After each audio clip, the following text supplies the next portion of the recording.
సాధన చేసేటప్పుడు సరైన వారితో సజ్జన సాంగత్యం చేయమంటారు. సాధనకి సజ్జన సాంగత్యానికి ఉన్నటువంటి సంబంధం ఏంటి?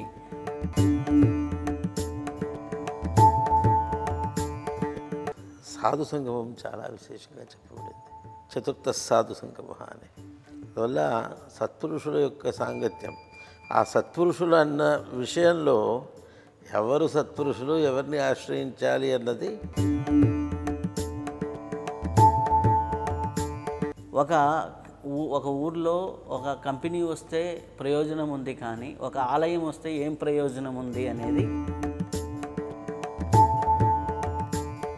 ఆలయం వల్ల సమాజానికి ఏంటి ప్రయోజనం? సమాజంలో తప్పగా ఆలయం ఉండాలి.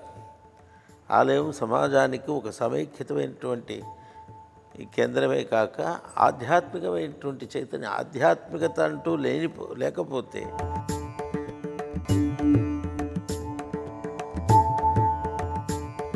ఎందుకు సూర్యతత్వానికి అంత ప్రాధాన్యత ఉంది? సూర్యుడితో సాధనకి ఉన్న సంబంధం ఏంటి?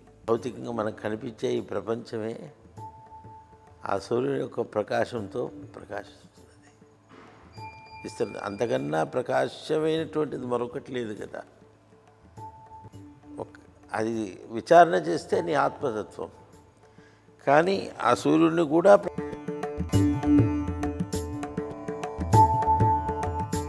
అసలుకి సనాతన ధర్మము అనే విషయానికి వచ్చినప్పుడు ఈ పద్ధతి అనేది కాకుండా ఒక్కొక్కరు ఒక్కొక్క కోణంలో చెప్తూ ఉంటారు. ఏది ధర్మము అనేది మనం ఎలా గుర్తించాలి? ఆ వేదచోదితమైనటువంటిది ధర్మం.